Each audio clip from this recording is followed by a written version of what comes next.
Welcome to this workshop on alternatives in Europe. I mentioned in my introductory talk this morning that Europe isn't any longer the center of the world, and I think you can see that from participation in this workshop.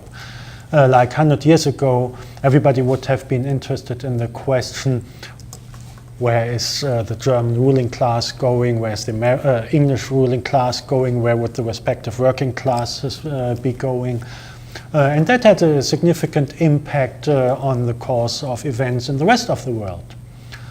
Not that it would totally determine, but it would instigate actions of European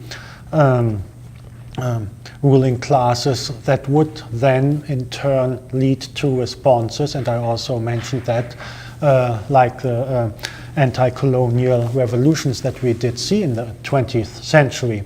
Now, since Europe kind of exhausted, the rival powers of Europe exhausted each other in two world wars, giving rise to two superpowers, the Americans and the Soviets, with the Soviets now being gone, the Americans being the only one in place, and Europe just being a junior partner of the American state, a strong ally. There's much less reason to look at Europe. You look at America, and you will notice if you look at our program, kind of America is the big one we didn't put into the program. Partially for practical reasons. There's only so many workshops that we can accommodate at one point in time, but also because there has been extensive discussion about where is the American empire, US imperialism, however you want to label it, going in the future. And that kind of often neglected. You would have entire conferences just about that question. So Eurocentrism, that was often criticized for good reasons, being a feature of the left, that term probably should be replaced by US centrism. And I'm not saying the US isn't important, but other places are important as well, and that's why we decided to focus more on the often neglected parts of the world. Like China, Russia, Ukraine, the Latin American countries, South Africa, and we're still having white spots on our political radar screen. And one notable problem is now that we are so often look at the rising stars like China and India, Brazil could possibly be on that list. Of course, there's a problem that a significant share of the world's population, no matter how large the populations of China and India are, there's still lots of small countries with also populations, and they're also being screwed by global capitalism. And it's important not to forget them. But I can't fill that void speaking about what I know best, and what I know best is the part of the world I come from, which is obviously Europe. And since we not only want to analyze the state of capitalism and imperialism today, but also take it from the fact that discontent with capitalism, maybe not so much with imperialism actually, but really with capitalism, is rampant around the world, that poses the question, what do people who do not like the situation they're in to change it? And if they do decide to try to change it, where do they go? Where do they try to take it? So this raises the questions of different kinds of alternatives and strategies to go there. And I just chaired the session before this on China, left or right, and was quite surprised how a young comrade, young by my standards, was very forcefully arguing that in China today you have the struggle between the left line and the right line, the capitalist market roaders and the socialist road. And I can't judge that, but interestingly enough, without being too optimistic about prospects of a left turn in Europe, there clearly are movements towards left and right in Europe. And they have been brewing for quite some time. Probably if somebody asks you, why do you think people do not like the European Union at this point, you would say, yeah, wasn't there the Euro crisis and the so-called Troika, the European Commission, the European Central Bank and the IMF, sort of guided by the German government, screwed Greece and also not quite as badly, but still very badly, Portugal, and the Spaniards voluntarily screwed themselves just to avoid outside intervention by the Troika, and that this would be the reason for large-scale discontent. I would say discontent was brewing for quite some time prior to that, and then it escalated, kind of exploded into new heights. If you go back a little bit into the 1990s, 2000s, prior to the Euro crisis, you might remember that there was something which was called the European Social Forum, that articulated all kinds of discontent with the European Union and its neoliberal design. Clearly from a left perspective, there's no doubt about that, but it's very unclear what the European Social Forum tried to accomplish, as much as there was unclearness about this with the World Social Forum. And most people who participated in that didn't claim to have the one solution. It was really openly saying there's something wrong in this European world and we want to change it, and now we have to figure out how to do that. At the same time, there was significant talk, kind of official EU talk about the European social model. That's actually, if you Google that, you will find out that's official EU language. So when I, as a lefty, denounce Europe as being neoliberal, lots of EU officials would say, well, this is just left-wing blah blah, not informed by the facts. Because Europe is different from the United States of America, that's truly and openly capitalist and nothing else. But we in Europe, in the tradition of Enlightenment philosophers, the French Revolution, and eventually European social democracy, we developed the European social model. And the strongest force, of course, enforcing or trying to reinforce the argument are European social democratic parties. Like social democratic parties in other parts of the world, they are not the most popular. They're trying to keep at least some of their membership and voter bases. And one way of doing so is saying, A, we have a social model, which is good, distinguishes us from the Americans. You do not want to have what they, the Americans, have. B, we are truly internationalist. This also goes back to what I said earlier in the opening plenary. We fought each other in 2 wars, and we learned our lesson. We are not fighting each other again. We are truly internationalist, not saying openly so often that it means we are not fighting each other again, but together we fight others. So there is this dimension of trying to kind of co-opt discontent with neoliberalism by using the language of the European social model. Now, it hasn't been very successful because the Euro crisis made it very clear that it is mostly talk.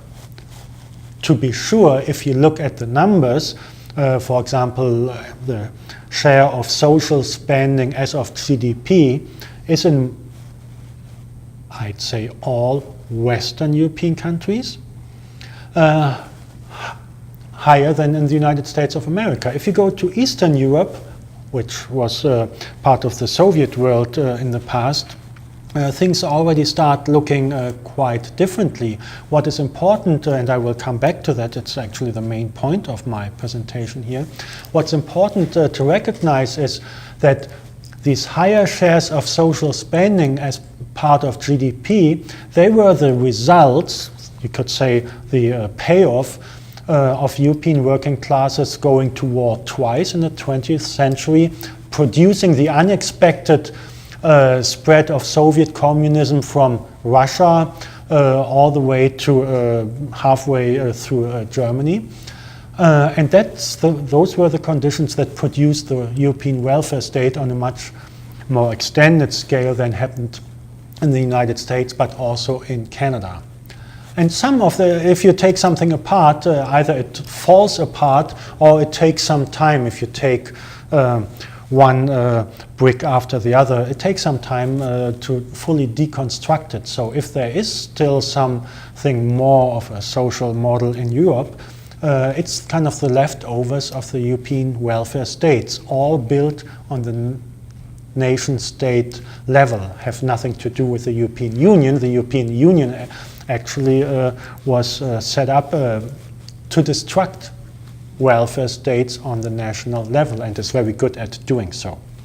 And this became most obvious with the European crisis, and most obvious in the case of Greece, where, cynically speaking, the Troika was to a significant degree, they were all just henchmen of Miss Merkel, who is Chancellor of Germany, comes across as a very friendly person, and I suppose she actually is.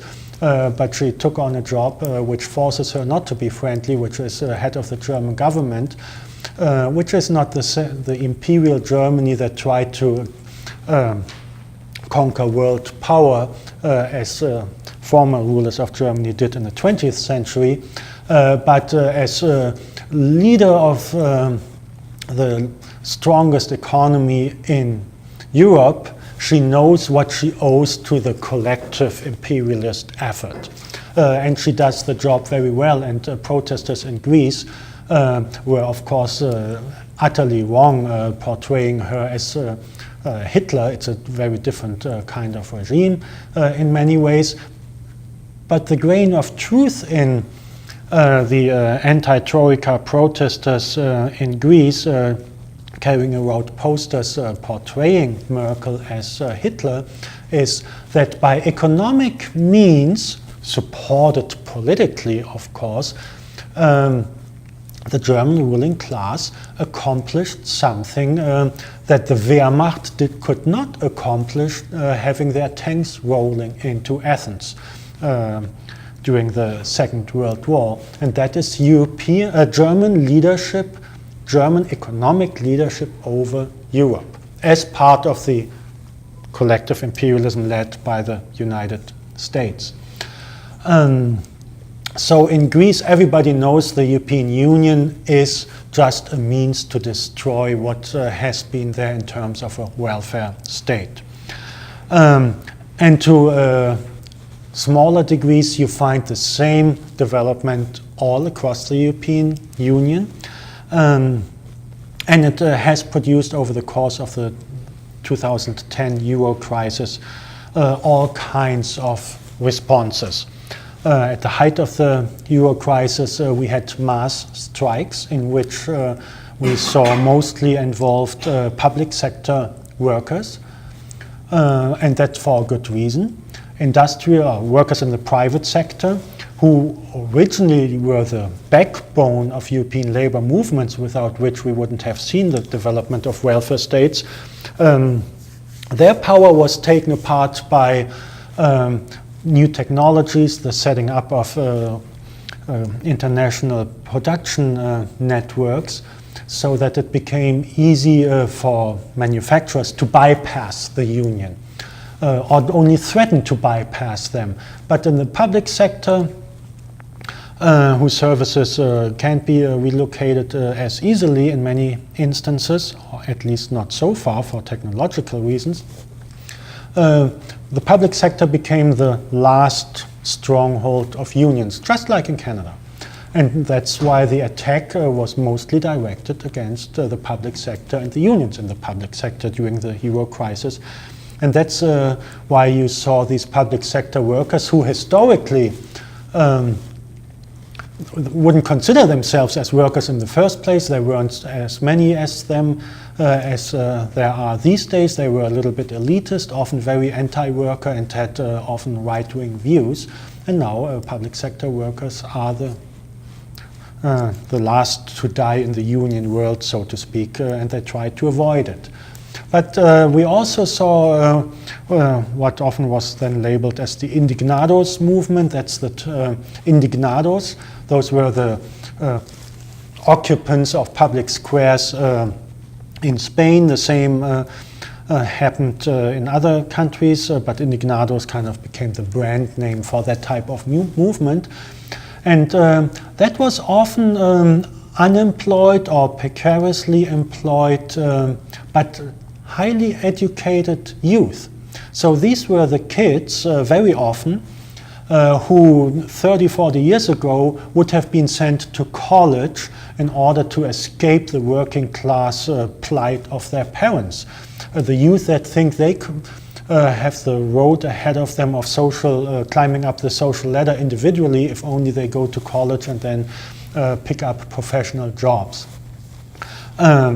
And then they figured there aren't these type of jobs, so going to college, maybe you had a good time, better than doing certain kind of jobs, but not getting the decently paid jobs they were looking for, then they of course are forced into poorly paid jobs, which is not so much fun, and often not even those were available, so that now you have a very high share. We have in Greece and Spain, we have 50% youth unemployment, youth being defined 16 age groups, age range 16 to 25.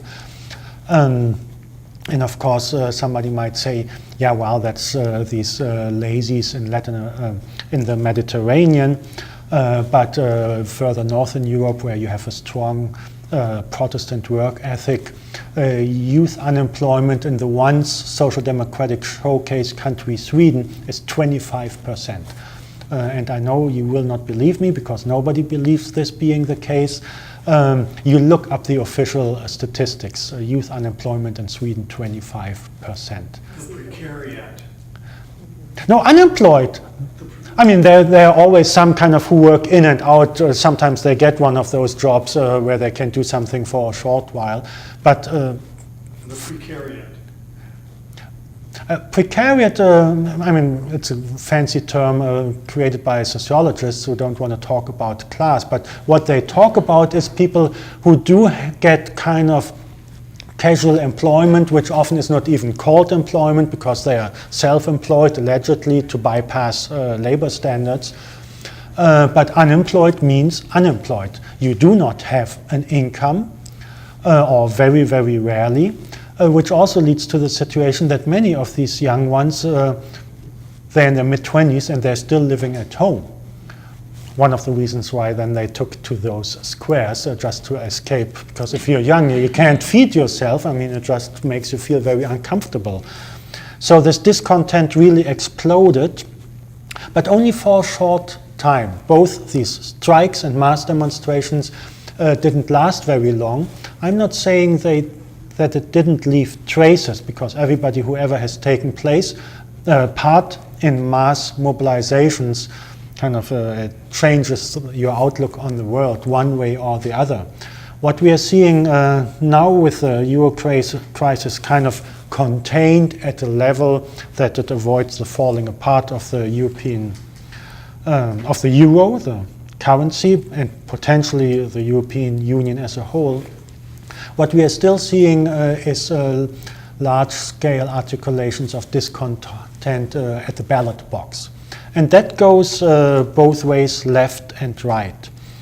The showcase on the left, of course, is Syriza in Greece, which was a fringe party of various currents to the left of social democracy, PASOK.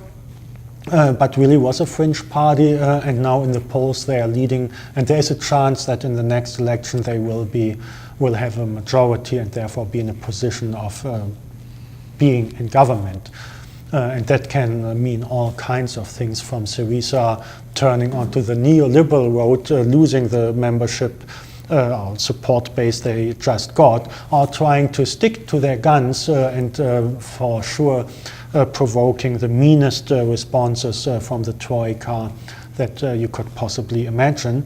Out of these indignados in Spain came also a new party, Podemos, which is kind of a radical left libertarian. There's also, coming out of the old Communist Party and some related currents, left party, the United Left, to the left of social democracy. And now there's a new left party.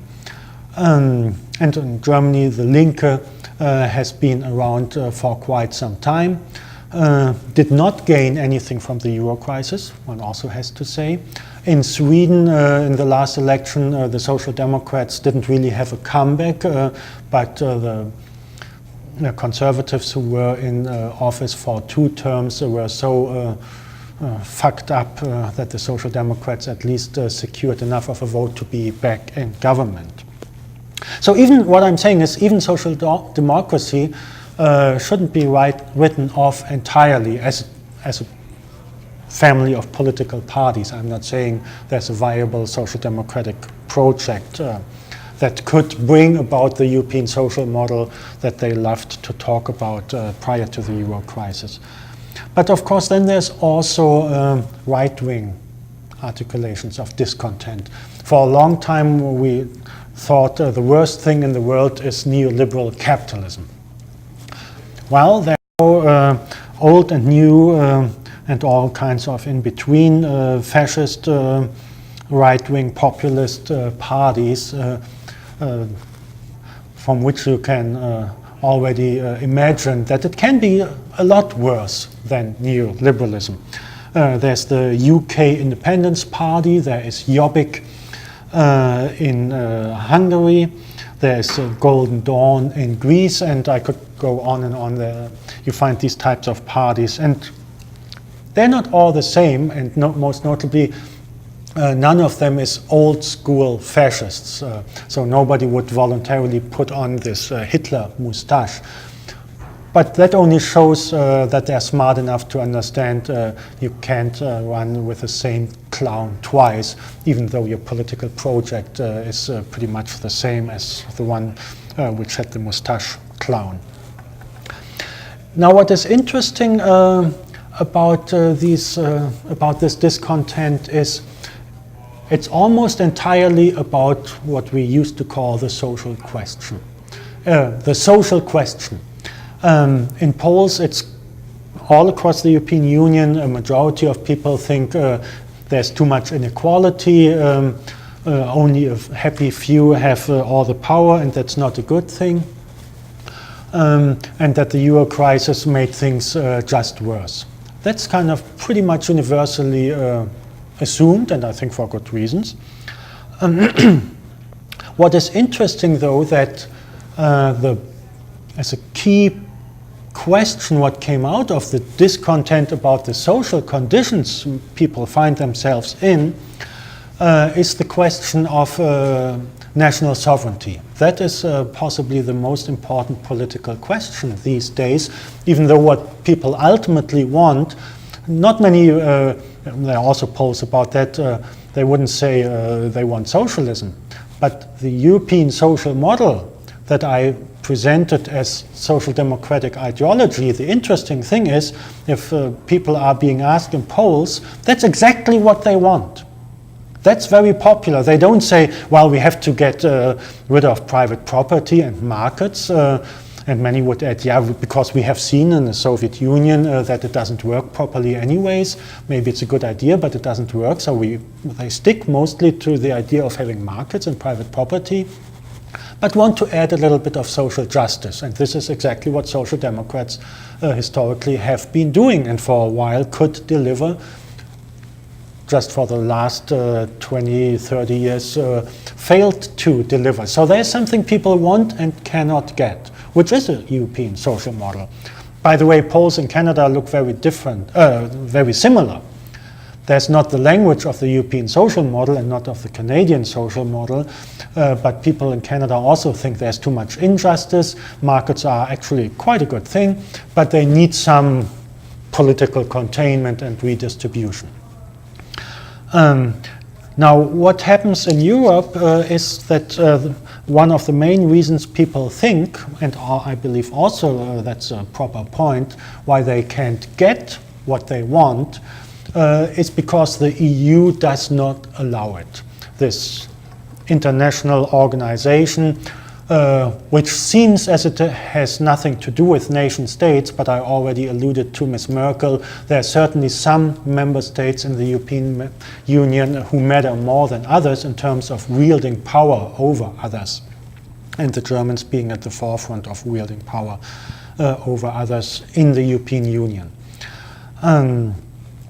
So there is certainly truth that the European Union is the means, as I said earlier, to destroy welfare states all across Europe.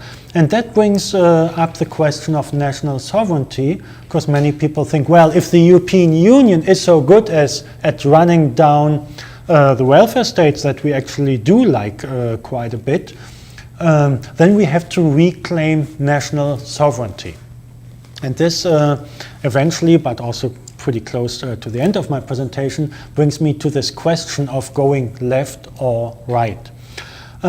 Because you can pose the question of national sovereignty from the left and from the right. Unfortunately, right-wingers have an advantage in this regard. And the reason is being that for the left it is very difficult to advance the argument of national sovereignty without at the same time advancing the idea of, well, if you have that, at least you also have to have international solidarity. Otherwise it's all about one nation dominating other nations. As much as the rhetoric of the European social model is kind of a sham and it's not true, it is difficult to escape from it, or put more precisely, it is difficult to present an internationalist alternative to the idea of the European social model, other than in very, very abstract terms, which do not motivate people to engage in struggling for their ultimately social interests. So there is a problem, you could say, in social democracy occupying those political ideas of a social model of internationalism without delivering at the same time. To some extent that did help them in the past to slow down the destruction of the welfare states on the national level. And it's of course also easy for right-wingers to defend the idea of the nation state, which should just say we do it without all these other suckers, because then we are these happy few contained from this outside intervention, because of the heritage of the failure of socialism in Eastern Europe. If you draw a precise, I just dropped a few names here, but if you draw a precise political map of all of the European Union, which of course these nowadays includes almost all of Eastern Europe, you will find that examples of left-wing articulations of discontent in Eastern Europe are all but absent. What you do find is the astonishing, or maybe not so astonishing, resurgence on a very, very small scale of anarchist and anarcho-syndicalist left currents. And that is in a way perfectly understandable, because they are the only ones on the left who can say, we had nothing to do with Soviet communism. Of course, the Trotskyists would say, we didn't have anything to do with them either. Yeah, but they're still coming out of the same kind of tradition, which is also true for social democracy. And in Eastern Europe, in most countries, the formerly ruling nominally communist parties reinvented themselves as social democratic parties, and in some cases, for example, Poland and Hungary were actually able to win majorities and were in government after the downfall of the Soviet Empire. But they were even worse because the underlying economic basis had been collapsed. They were even worse in delivering upon the promises of a welfare state than their social democratic counterparts in Western Europe, hanging on to what they had accomplished in the past. What I'm saying is that ideas matter so much. And if you don't have a language to speak about an alternative type of society, which I would call socialism, and you cannot use that language because it's mostly seen as so tainted that it cannot be recovered, which wouldn't be a problem if there was something else instead of that. You could say, yeah, sure, well, you could say you're a communist, but obviously in Eastern Europe that wouldn't work either because the term communism is even more tainted than socialism, or equally tainted.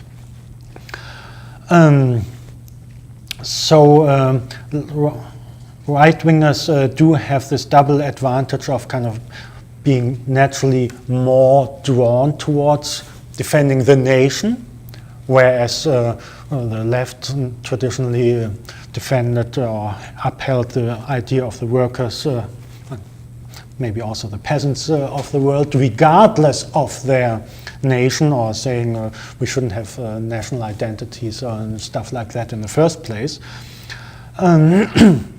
And the heritage of the failure of Soviet communism in the East.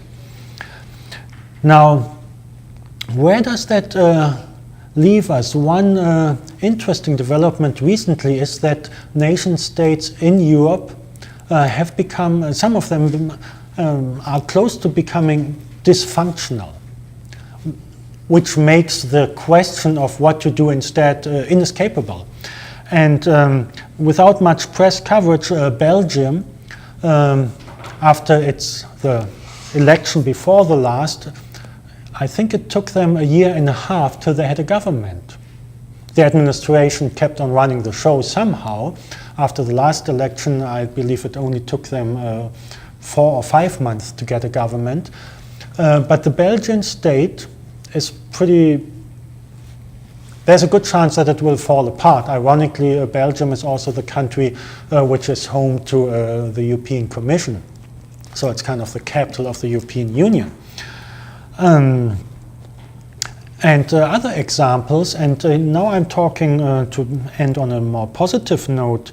We've seen movements to national independence just presented in the language of national superiority, and we have to get rid of these others because we are better than the others. But sort of, for lack of better term, progressive nationalism, which we haven't seen in a long time, has developed most recently in Catalonia, where you could say it's a resurgence.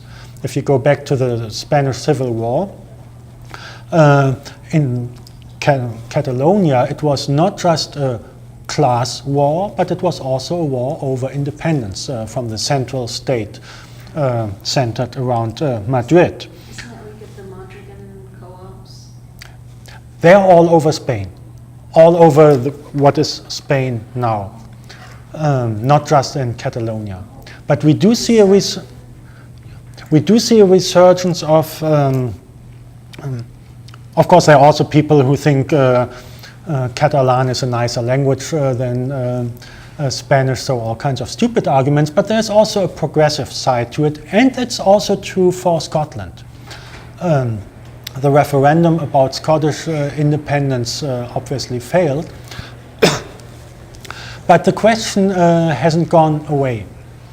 And what is interesting about the referendum in Scotland is that, again, there were also stupid nationalists who just thought Scots are better than Englishmen and women. But they, for most parts, were also articulating a social agenda, saying the City of London is just a finance capital which screws Scotland, and we don't like it. That's why we want to opt out. But it, by employing that social agenda. Can you close that door?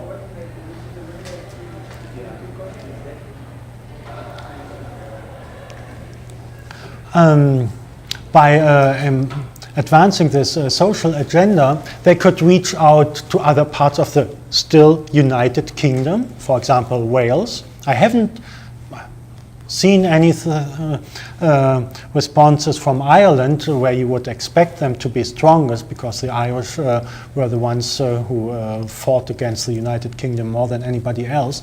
But apparently even in England, because there are lots of devastated parts of England, for example, the old industrial centers, there are lots of people who have as little advantage from the existence of the City of London as an unemployed worker in the former industrial centers or in the former coal fields of Yorkshire doesn't benefit from the City of London, just as the former industrial workers of Scotland do not benefit from that. So there is something, and if in any of these cases a key nation state being member of the European Union should fall apart by part of it declaring itself being independent, then the entire political landscape, I believe, of the European Union would change drastically. And what we are discussing here on a more theoretical level, going left and going right, would become an even more an unescapable day-to-day question for all over Europe, where you would it would certainly reinforce right-wingers saying, exactly, it's time that the European Union is going away, and I can't wait to see the day where it's dying. And then we will have Great Britain and Deutschland, Deutschland über alles, and all kinds of those articulations. But it might also be the point in time, because the social question is underlying all of this discontent.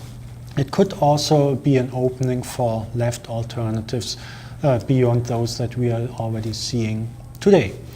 And now we have, did I steal all your discussion time? Most of it, I apologize. Could you talk briefly about immigration, the immigration issues in Europe?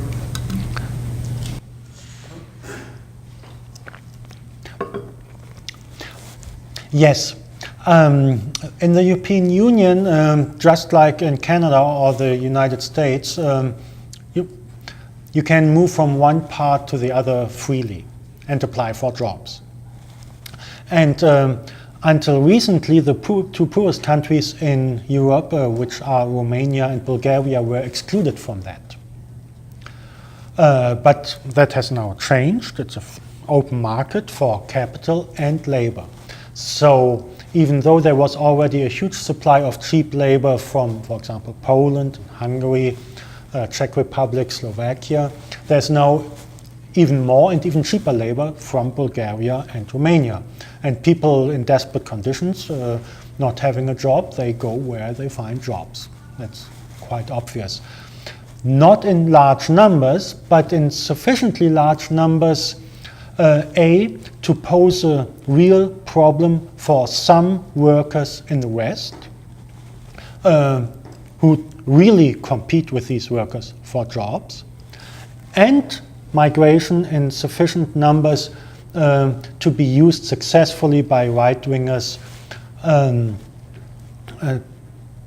to reframe the social question as one of national belonging. If you are Romanian, you do not belong to us British, or maybe in the future English. And then you get the kind of the professional middle class response, well,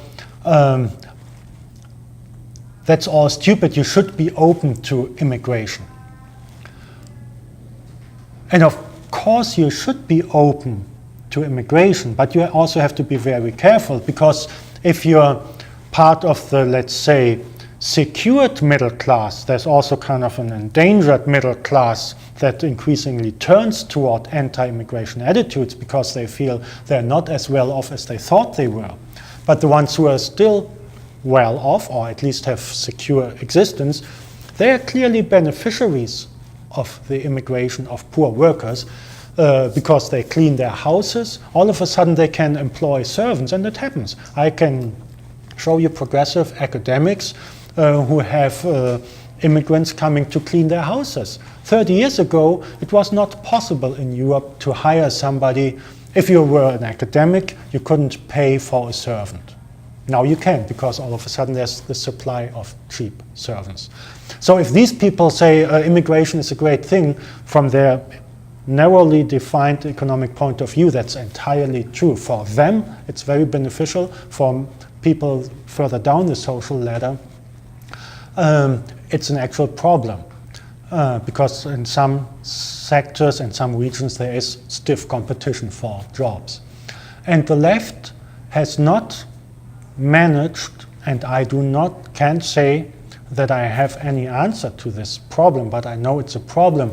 Simply saying, yeah, open borders are a great thing is a sure recipe to convince people who worry about their jobs that it's better if they turn to the right, where people at least seem to have a very obvious and straightforward answer, and that is kick those suckers out again.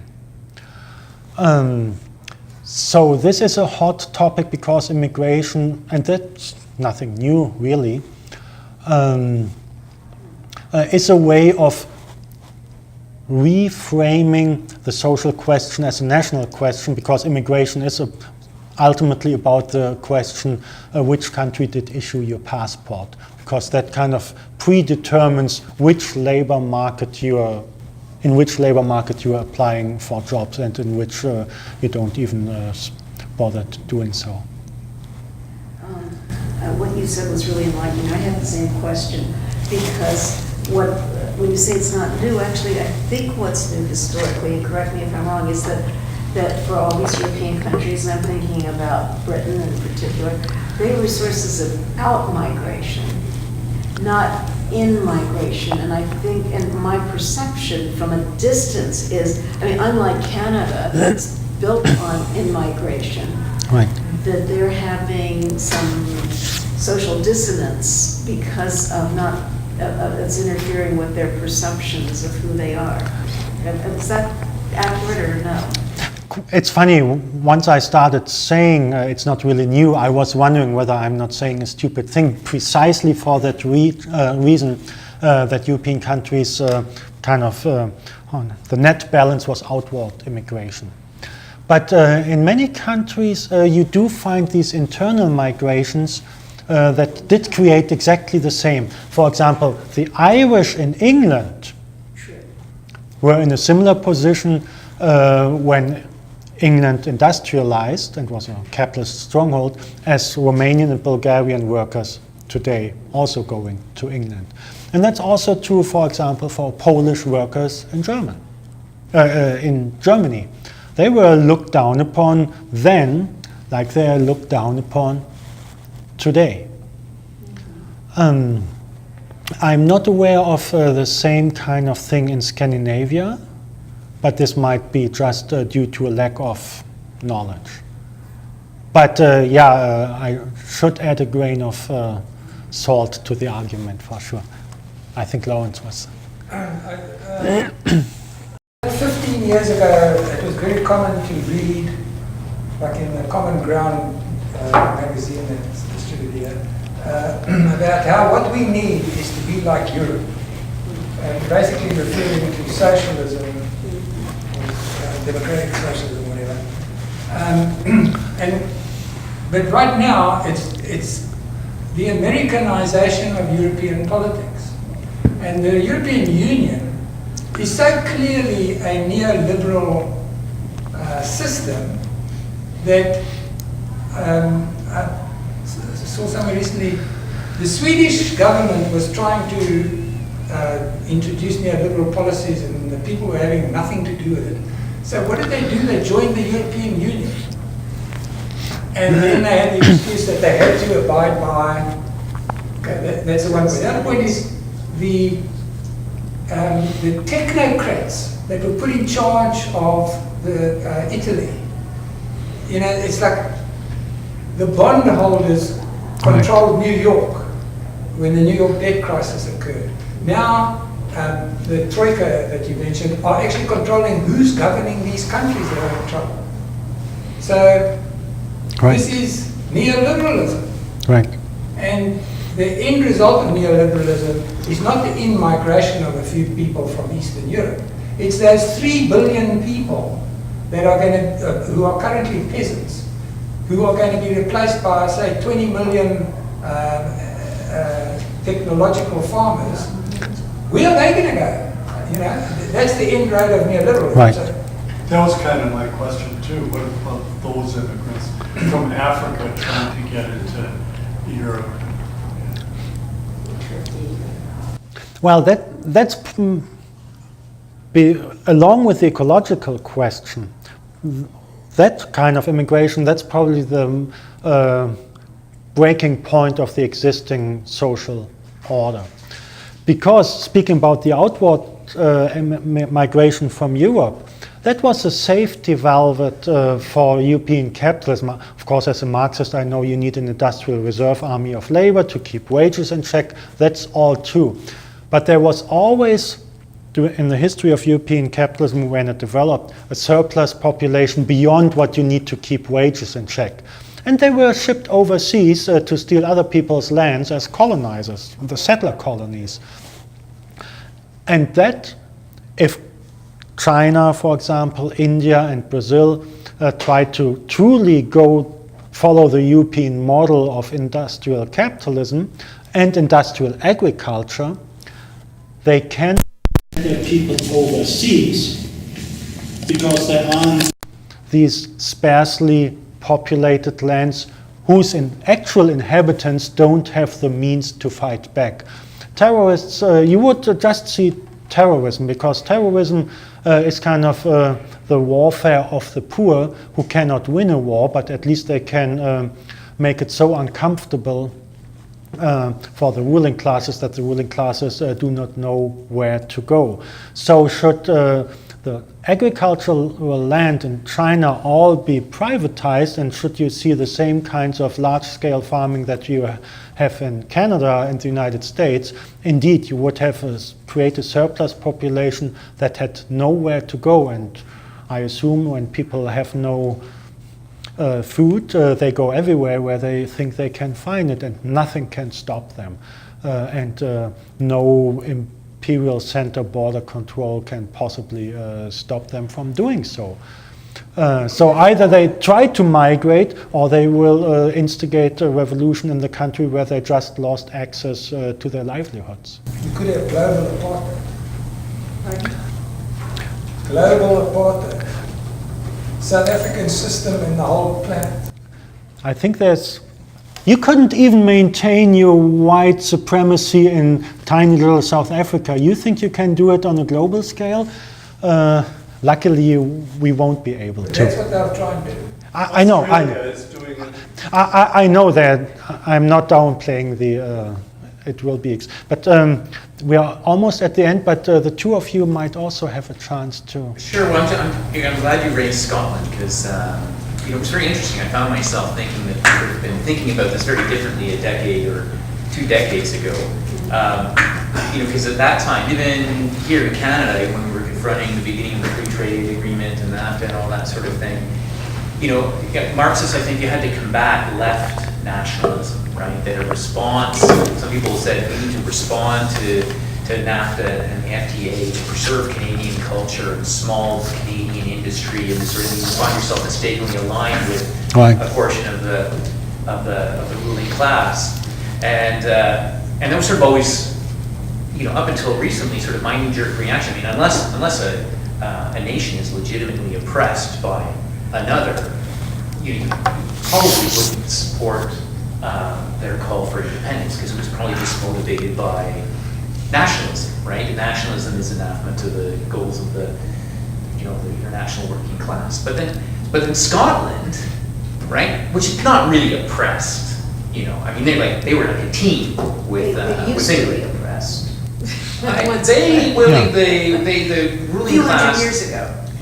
The rulers of Scotland willingly joined with the That's English true.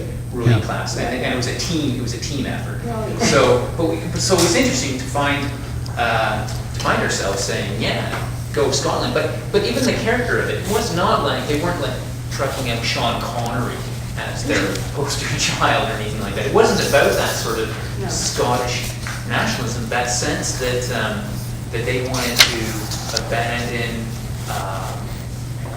the whole sort of financial arrangements and the imperialist project of the UK themselves, right? Right. And wanting to get rid of part of the project is to get rid of the weapon systems and that sort of thing. Oh yeah, right. And so I mean, it was hard to picture that happening a decade or 2 decades ago. Yes. So it's very interesting. So I mean, how will that inform other countries in Europe? I just noticed, I heard a little thing in The Guardian, South Florida has a petition to secede around issues of global climate change, that they, what they're, I mean, it seems so ludicrous, but it's interesting, like, it's not about nationalism. Increasingly, there's Right. people are rejecting the global order, Right. and this is one form of expression it's finding its Right. fascinating. Right.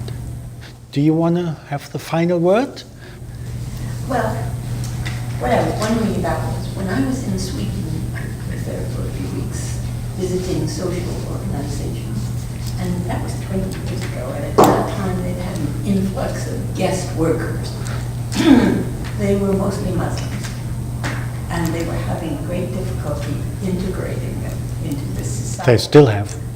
That's what I wanted to know, whether Ah. they had worked out some magical method, because it was, they would move into one of the social housing apartment buildings, and everybody else ended up moving out because of the differences, cultures. And I wondered whether they had now become Swedes, had become proper Swedes, or whether they were still in a minority. And I could see some of them were pushing prams. Some of the guys, the Muslim guys, were pushing prams. But on the whole, they had a culture of their own. There's a complete failure of integrating non-white immigrants to Sweden. And you will be surprised to hear from me that the United States of America is better at immigrating immigrants, non-white immigrants. And if you say, well, but there's so much discrimination, I will not dispute that. I'm just saying it's worse in other places, and Sweden being one of them. And I think it's now 3 years ago, there was, if memory serves, for sure in Stockholm, but I also believe in Gothenburg and Malmö, there were riots of non-white youth, just like you hear about in France, where that is notorious. Every once in a while you have this, and like you had in England for a few days in a row over the course of the crisis. And you saw the same in Sweden. And some people were still shocked because if people are contained in their neighborhoods, it's easy to avoid the problem or only hear about it, so you don't really know anything, but you hear about it. Kind of, everybody knows they are different than us, and this is exactly what a new right-wing party, the so-called Sweden Democrats, about whom there's not very much democratic, are banking on. But I'm sorry that I have to say that's really part of this is same old, same old. And it also happens in the Social Democratic showcase, Sweden, or once. And I've just come back from Norway. If you see young white workers in Norway, there's a very good chance that they're actually from Sweden. Really? Swedes are migrating to Norway? Yes. For work? Yes. Even though the population of Sweden is almost twice that of Norway. But Sweden now has outward immigration of its white youth and inward immigration of, well, actually it's not so much non-whites, it's from poor Eastern European countries, where it's the accent that distinguishes you and not the color of your skin. So what is Norway offering to Swedes? What do they have in employment for Swedes? All kinds of service jobs. Norway is what is Alberta for Canada is Norway for Europe, just with a welfare state. Norway still has a significant welfare state, which Alberta never had, but it's an oil country. And a fish farming country. And that country Right. with a famous educational system. With what? A famous educational system. I believe actually the most famous is the Finnish. Yeah, the Finnish. The Finns always score best in. But you will not tempt me to brag about the welfare state in Scandinavia, even though I'm truly a fan of Scandinavia for other reasons. Okay, shall we have some lunch? Yeah, thank you. Well, thank you.